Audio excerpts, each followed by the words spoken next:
Sekali lagi, kebocoran data publik kembali terjadi pada pangkalan data sejumlah badan usaha negara. Tentu hal ini mengkhawatirkan mengingat sejumlah data pribadi masyarakat yang bocor berpotensi disalahgunakan dan berdampak merugikan bagi masyarakat.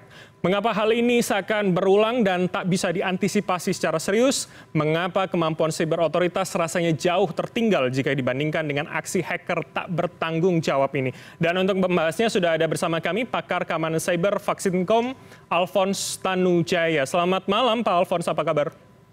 Selamat malam Bung Bram, semoga sehat semua ya, merdeka kita. Baik, harapannya sehat selalu begitu ya. Kami juga tengah menghubungi pihak Kominfo namun tidak bisa bergabung dan juga pihak Telkom Group yang belum memberikan respon hingga dialog ini dimulai. Saya ke Bung Alphonse begitu, apa kemudian akar masalahnya? Rasanya soal kebocoran data ini hanya berganti institusi saja yang kemudian bocor satu di mana, kemudian akhirnya berulang pada institusi lain. Apa sebenarnya akar dari masalah ini, Bung Alphonse?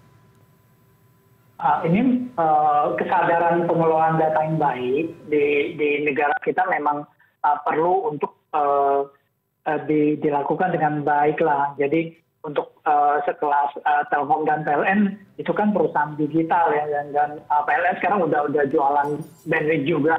Telkom memang dari dulu juga udah jualan. Dan hal ini yang cukup memprihatinkan adalah malah tidak berusaha menyangkal gitu dari pihak Telkomnya. Bahkan mereka mengklaim bahwa tidak pernah mengambil keuntungan dari data browsing ini. Padahal jejak digital itu jelas bahwa mereka pernah di tahun 2018 itu ada di Wayback Machine itu mereka ada itu anak perusahaan Metranet ada menyelipkan skrip ke dalam orang yang menggunakan customer mereka gitu. Jadi mungkin kita perlu jujur lah pada diri sendiri. Sesudah jujur baru kita perbaiki. Jadi kalau jujur aja nggak mau, ngaku aja nggak mau, gimana kita bisa berubah gitu loh. Itu yang memprihatinkan di Bung Bram. Baik, artinya sebetulnya masalah penerimaan atau kemudian mengakui itu tadi itu menjadi masalah utama ya. Akhirnya memang kita tidak pernah bisa menyelesaikan soal masalah kebocoran data ini. Ya, masalahnya kalau misalnya orang salah, ngaku aja enggak, gimana dia bisa perbaiki dirinya gitu.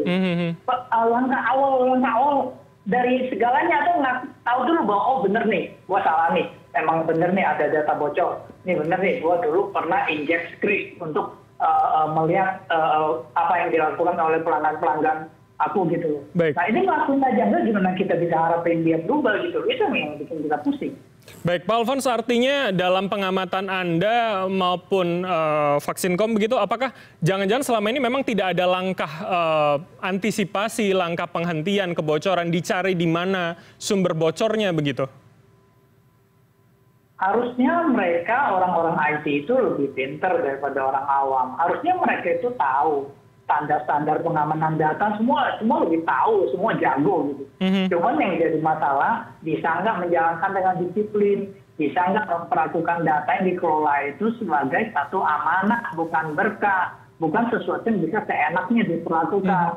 Lalu kalau misalnya sekarang jelas-jelas bocor, dilihat dari feel-nya, dari datanya, sudah jelas kok menunjukkan memang datanya cukup valid, tetapi masih juga berusaha disangkal. Tapi ya sudah, nanti kita akan coba cari bahwa kita berikan, lihat kita analisa data yang dijual di bricks.to itu, apakah memang benar itu datanya. Kalau sudah sampai satu titik tidak disangkal, baru nanti apa yang dijawabnya lagi gitu.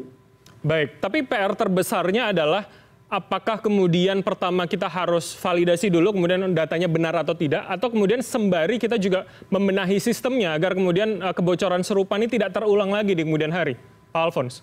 Langkah di awal memang kita harus validasi. Tapi kalau dari feel-nya aja kan kita bisa kelihatan dulu. Ada nomor pelanggan, ada apa, kan itu sangat sulit dipalsukan. Apalagi jumlahnya puluhan juta gitu. Logikanya sih sangat sulit bisa diterima bahwa itu data tidak valid gitu loh. Lalu mengatakan bahwa emailnya itu telkom.net lah. Telkom.net itu punya siapa? Itu pendaftaran juga punya Telkom kok gitu loh. Soal itu bukan email atau apa, itu kan masalah internal dari database. Bahwa email itu pernah diberikan atau tidak ke customer, ya itu masalah internal database. Saya pikir memang ya tadi masalah denial itu gitu loh. Jujur saja dulu kepada diri sendiri, kalau memang ada kesalahan perbaiki. Kita nggak mau kok mencari kesalahan, menghukum nggak penting. Yang penting mengakui dulu bahwa oke, ada kesalahan, kita perbaiki. Nah dari situ baru ada perubahan. Jangan ngaku aja enggak, lalu berusaha menyangkal. Ya begini susah gitu dilihat seperti ini. Baik, Pak Alfons, apakah kemudian kondisi ini, kebocoran yang terus-menerus terjadi, ini adalah fakta kemudian kemampuan siber otoritas, institusi ataupun badan usaha negara ini masih sebenarnya jauh begitu tertinggal daripada kemudian hacker-hacker yang tidak bertanggung jawab ini, Pak Alfons? Soal kebocoran data, kita juga perlu sikapi secara dewasa. Jadi kebocoran data itu bukan dimonopoli oleh Indonesia. Banyak juga negara mengalami kebocoran data. Vietnam juga baru mengalami kebocoran data yang masif. China juga banyak mengalami kebocoran data. Dan datanya juga sangat sensitif. Netflix usernya kebocoran data. Instagram kebocoran data. Itu sesuatu yang wajar terjadi dalam digitalisasi. Yang paling penting adalah orang itu mau belajar, mau mengakui lalu bagaimana caranya supaya bisa mengamankan datanya. Pakai DLP, data loss prevention, pakai enkripsi di dalam servernya sehingga kalau bisa di-copy datanya dia nggak bisa buka karena dia enkripsi. Dan itu banyak sekali. Cuma memang butuh disiplin dan memang ada satu sepenuh hati mau mengikuti standar mengamankan data. Anggap data masyarakat itu amanah yang harus dilindungi gitu. Jangan anggap data masyarakat itu sebagai berkah yang dieksploitasi untuk keuntungannya. Jangan gitu. Kasihan masyarakatnya. Yang paling menderita dari kebocoran data itu adalah pemilik data, bukan pengelola data. Pengelola data seperti Telkom dan PLN paling dapat malu doang. Buat ganti pengurus udah pengurus baru dan nggak ngelola lagi pengurus lama yang mengalami kebocoran data itu malah. Yang menderita itu masyarakat, datanya dibocor, misalnya dia ketahuan seperti yang ada contoh tadi, browsing ke situs porno, ketahuan namanya, kan kasihan itu dieksploitasi. Lalu misalnya ada data transaksi finansial atau data dia banyak melakukan ke situs mana, itu sebagai big data, itu bisa diolah dan bisa dieksploitasi sebagai phishing dan sejenisnya. Dan itu sangat merugikan dari pemilik data. Baik. Tapi sebelum ke sana, artinya kemudian ketika misalkan kita membandingkan, Anda menyebut tadi ada Filipina, kalau tidak salah ada Cina, kemudian bukankah itu kemudian menjadi sebuah pemakluman ketika kita membandingkan bahwa di negara besar pun, di negara yang masif penggunaan digitalnya dibanding Indonesia, misalkan seperti Cina Anda sebutkan, itu kemudian akhirnya juga tidak membuat kita bebenah mencari sumber masalahnya begitu, Pak Alfons? Jadi sifat yang baik dalam pengelolaan data adalah pertama kita selalu mengevaluasi dan selalu menyesuaikan diri dengan ancaman. Jadi tidak ada di dalam hukum security itu tidak ada yang secure. Security is a process. Jadi kalau proses itu kita tidak bisa membeli security, tidak bisa menjamin bahwa hari ini aman, besok pasti aman, lusa pasti aman. Kenapa? Karena celah keamanan selalu bermunculan. Cara-cara untuk mencuri data selalu bermunculan. Dan maka itu yang orang yang berurusan dengan data harus selalu 1x24 jam selalu mengamati perkembangan terakhir. Kalau ada celah keamanan dia harus tutup. Ada celah keamanan dia harus tutup. Nah jadi itu kalau dia sudah menjalankan semua standar ISO 27001 pengamanan data yang lain, dia sudah dijalankan, dia sudah disiplin. Itu pun dia harus tetap mengamati. Tiap kali ada kebocoran, ada celah keamanan dia tutup. Apalagi ini saya pertanyakan apakah benar ISO-nya dijalankan dengan baik, prinsip-prinsip pengelolaan datanya dijalankan dengan baik atau tidak. Jadi kalau sudah tidak menjalankan prinsip dengan baik, lalu ada celah keamanan, ya double lah celahnya. Jadi itu yang kita harapkan bisa diperbaiki. Baik, artinya ada kemudian ketidakfleksibelan begitu ya. Kalau Anda mengatakan tadi kan seakan memang rasanya soal keamanan itu harus terus diperbarui, tidak hanya kemudian saat pertama kali diinstal saja begitu, Pak Alfons. Ya, kalau di dalam lembaga pemerintah, institusi pemerintah, punya pengelolaan data dan pengamanan data itu kan sifatnya by project. Jadi salah satu masalah itu yang perlu disadari juga. Kalau proyeknya selesai, ya orang yang udah nggak dikelola lagi, jarang dikelola, mungkin kurang disadari. Karena mungkin disesuaikan. Jadi kalau proyeknya udah selesai, pengamanan datanya harus dikelola kalau bisa oleh institusi yang bersangkutan dan orangnya harus bertanggung jawab dan mengerti. Sehingga jangan diabaikan seperti yang banyak yang terjadi sebelumnya, sebelum ini bahwa data-data yang bocor itu tergeletak begitu saja menunggu untuk di-copy gitu. Ya, ya, ya. Artinya mungkin tidak ada transfer ilmu yang jelas begitu ya ketika kemudian pihak pemerintah atau kemudian institusi pemerintah ini menggunakan pihak ketiga ya seperti yang Anda sebutkan. Nah, kemudian sebetulnya kalau kita lihat dalam lingkup Indonesia begitu keamanan cyber dan juga data, apakah ini hanya terjadi pada institusi negara, pada badan usaha negara saja atau kemudian pihak-pihak swasta yang menggunakan sistem digital ini juga rawan akan kebocoran data ini, Pak Alphonse?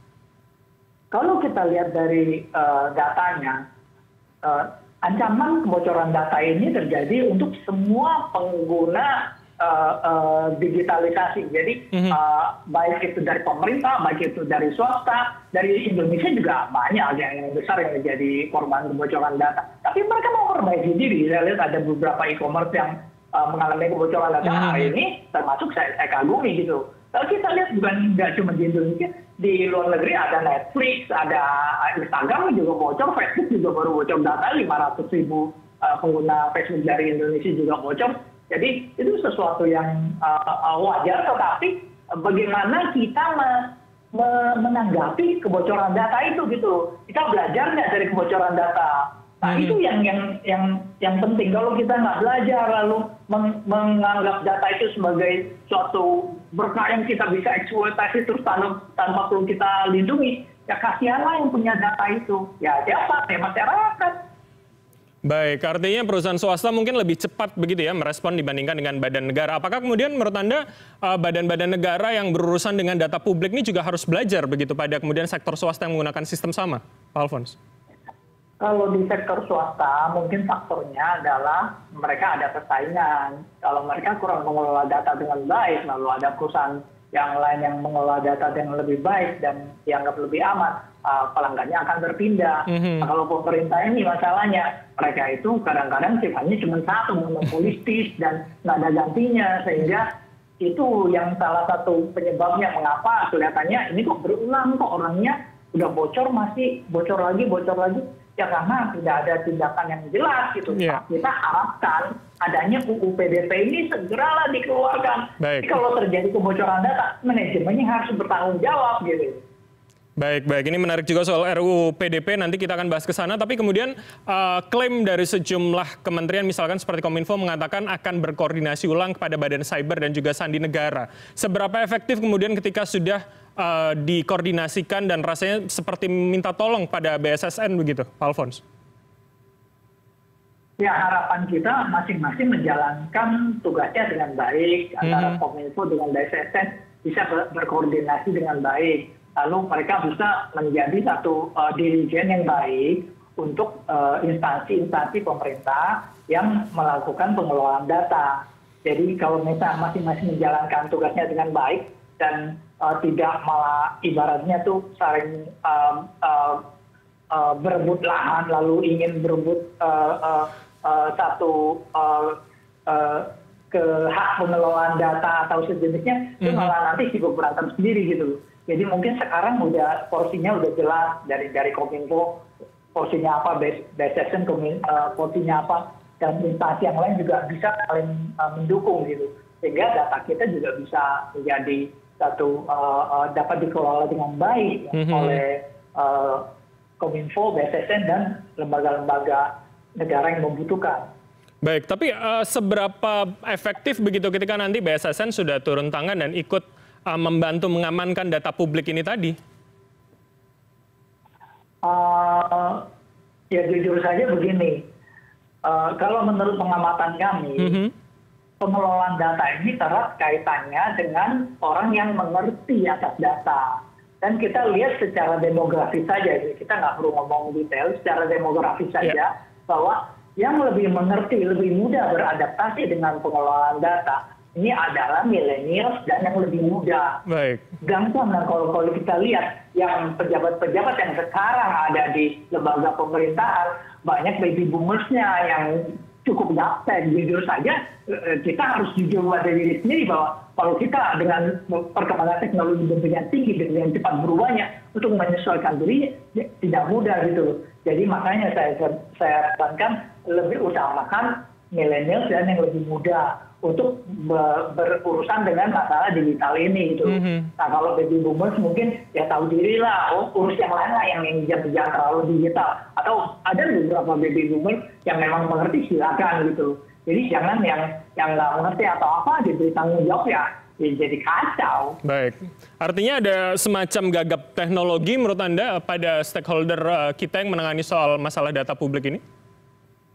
Mungkin masalah SDM lah. Jadi sebenarnya dari sisi kemampuan, dari sisi SDM Indonesia, saya cukup yakin tidak kekurangan. Hanya apakah bisa diberikan estafetnya dengan rela dan dengan objektif kepada milenial. Saya sarankan berikanlah kepada milenial. Mereka mengerti kok, mereka tahu gitu loh.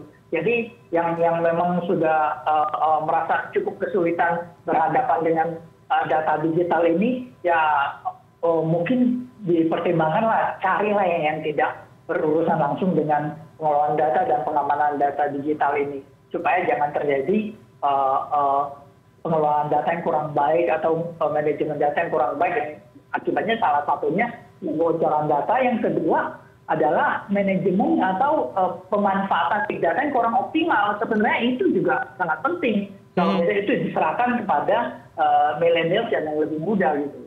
Baik, baik. Nah ini kalau kita bicara kemudian hari ini masih kemudian pada data publik, pada data misalkan profil warga negara, kemudian data nomor induk kependudukan. Apakah ini kemudian jika kita tidak tangani serius akan juga berdampak dan akan keterusan pada sejumlah misalkan data-data rahasia negara begitu? Seberapa besar potensi ke arah sana, Pak Alphonse? Kalau ngomong soal data kependudukan, itu sudah bocor. Jadi saat ini masyarakat Indonesia sudah terbiasa dengan datanya yang bocor, data kependudukan NIK, lalu nama data kependudukan lain, sudah banyak yang bocor. Dan kita sudah rasakan dampaknya. Dampaknya apa? Banyak kejahatan-kejahatan digital yang memanfaatkan data KTP yang bocor ini, membuat KTP aspan, lalu buat rekening bank bodong. Lalu mereka lakukan buka rekening bank bodong untuk menampung kejahatan-kejahatan kecil yang kejahatan penipuan, menang ujian segala macam. Itu semuanya pakai kebocoran data yang sudah terjadi gitu. Jadi masyarakat Indonesia sudah terbiasa dengan bocoran data kependudukan yang bocor ini. Nah, yang kami sarankan, jadi ada hukumnya. Sekali data bocor, itu akan selalu bocor. Tahu nggak dia kalau cari data bocor, sudah atang bocor, kamu tampil nggak bocor lagi? Bukan begitu. Data sekali bocor akan selamanya bocor gitu. Kalau itu COVID kan kita nggak bisa batalkan. Nah, jadi untuk data kependudukan yang sudah bocor ini, mungkin dibuat NIK digital atau apa. Jadi orang kalau mau menggunakan NIK-nya atau data kependudukannya, dia perlu misalnya ada KTP-nya, ada chip-nya di tab. Itu yang sudah dilakukan oleh Dukcapil. Atau misalnya kalau mau lakukan secara digital, berikan ada username atau password atau kaitkan dengan nomor telepon atau dengan alamat email gitu. Sehingga orang hanya mengetahui data kependudukan, NIK dan nama itu tidak cukup untuk mengakses layanan kependudukan. Baik. Sekarang kan itu dilakukan di Peduli Lindungi, cuma tahu NIK dan nama lengkap dan tanggal lahir aja bisa data itu. Dan itu kan sudah bocor, artinya sebenarnya itu tidak aman gitu. Baik, berarti langkah verifikasi itu bisa menjadi salah satu barrier baru begitu ya, atau kemudian pagar baru kemudian karena Anda sebutkan tadi data sekali bocor memang akan terus bocor, yang penting adalah bagaimana kemudian verifikasi kemudian ketika data itu disalahgunakan begitu ya, Pak Alphonse? Betul, jelas. Memang harus verifikasi dan verifikasi itu dipastikan bahwa itu yang bersangkutan. Apakah dengan nomor telepon, apakah dengan alamat email, atau misalnya dia mau pakai two-factor authentication. Itu lebih sulit lagi untuk diretas atau dicuri gitu. Baik, baik. Pak Alphonse, tadi yang kemudian rasanya belum terjawab juga pertanyaan saya adalah bagaimana kemudian ketika ini nanti akhirnya merembet ke soal rahasia negara, soal keamanan, soal pertahanan negara yang juga akhirnya rentan begitu secara keamanan cyber. Apakah Anda melihat juga ke arah sana begitu, Pak Alphonse? Ya, memang saya juga melihat bahwa ini BRICS.to ini kenapa tahu-tahu banyak data Indonesia yang bocor. Maka ada sesuatu di belakang kita juga perlu pertanyakan apakah memang ada apa kenapa banyak data yang bocor. Dan kalau berhubungan dengan data yang penting, misalnya data intelijen atau sejenisnya, memang kita sangat tidak harapkan data itu untuk bocor. Dan kita harapkan data-data misalnya berhubungan dengan intelijen diproteksi dengan baik lah. Minimal pakai DLP lah, data loss prevention, sehingga orang bisa copy data dari server kita, tapi waktu di copy keluar itu dienkripsi. Tapi saya pikir kalau dari intelijen akan memiliki lebih banyak alat dari yang saya tahu gitu, dan mereka bisa mengamankan dengan lebih baik. Baik, artinya kita masih yakin begitu ya pada sejumlah sektor penting ini masih bisa terjaga soal keamanan cyber. Nah, Anda tadi menyebut soal rancangan undang-undang PDP atau perlindungan data pribadi gitu. Kemudian ketika kita hari ini mendesak RUU disahkan menjadi undang-undang, seberapa kemudian ini nanti akan berdampak? Apakah kemudian hanya ini sebatas regulasi ketika kemudian di lapangan juga masih sama kondisinya? Seperti apa Anda melihatnya? Kita mengharapkan dengan adanya RUU PDP ini, khususnya sehubungan dengan kebocoran data, jadi yang bertanggung jawab atas kebocoran data ini adalah pengelola data. Kalau sekarang pengelola datanya sibuk ngeles gitu, dan manajemennya juga mungkin tadi habis Bunga saya kurang mengerti gitu. Tapi kalau di UU PDP udah jelas loh, jika terjadi kebocoran data, ada konsekuensi finansial, ada konsekuensi hukum bagi pengurus, bukan orang IT-nya. Orang IT-nya kan kalau misalnya dia minta persetujuan untuk mengamankan data, minta budgetnya. Yang kalau yang disetujui umumnya kelihatan orang, kalau orang awam yang nggak ngerti. Ada yang setuju cuma hardware aja, kalau beli komputer kelihatan fisiknya, kelihatan apa. Tapi kalau untuk mengamankan data, dia nggak ngerti, nggak kelihatan ini belakangan dulu deh atau apa gitu. Nah, hal-hal seperti itu yang terjadi. Nah, jadi kasihan juga orang IT. Nah, karena itu dengan adanya UU PDP, kalau misalnya decision maker-nya, direkturnya, atau dirjennya, atau yang lebih tinggi itu, kalau ada bocor data dia bertanggung jawab, dia juga mikir-mikir, gawat nih, kalau saya bocor, gue bisa masuk penjara, kita bisa rugi besar nih, didenda. Nah, mereka akan sangat fokus dengan memperhatikan itu. Kalau sekarang kan ya kebocoran data, sibuk ngeles aja atau antar instansi saling menutupi gitu. Itu yang kami alami. Baik, artinya menurut Anda ketika PDP sudah menjadi undang-undang, sudah ada konsekuensi yang jelas, sanksi yang jelas, itu kemudian akan mendisiplinkan lagi dan menambah optimisme kita soal keamanan cyber, Pak Alfons? Kita harapkan begitu. Jika dari top level manajemennya sudah sadar ada konsekuensi yang jelas, sadar bahwa data ini sangat penting dan kalau bocor mereka juga ada konsekuensi hukum dan konsekuensi finansialnya, itu mereka akan lebih serius untuk menghadapi ini. Itu tidak menjamin data tidak bocor. Di Amerika itu hari ini juga data masih bocor, di banyak negara maju juga, Singapura juga data masih bocor. Kebocoran data nggak bisa dicegah, tetapi akan berkurang dengan sangat signifikan. Baik, kita akan lihat seperti apa kemudian perjalanan dari RUU ini, apakah kemudian akan cepat disahkan menjadi undang-undang dan kemudian apakah ini juga menjadi sebuah urgensi bagi stakeholder yang ada, dan harapan bersama tentu kebocoran data tidak kemudian terus berulang dan dimanfaatkan atau disalahgunakan begitu ya. Terima kasih atas waktu Anda Pak Alfons, pakar keamanan cyber Vaksinkom telah bergabung bersama kami. Salam sehat selalu Pak. Selamat malam, terima kasih.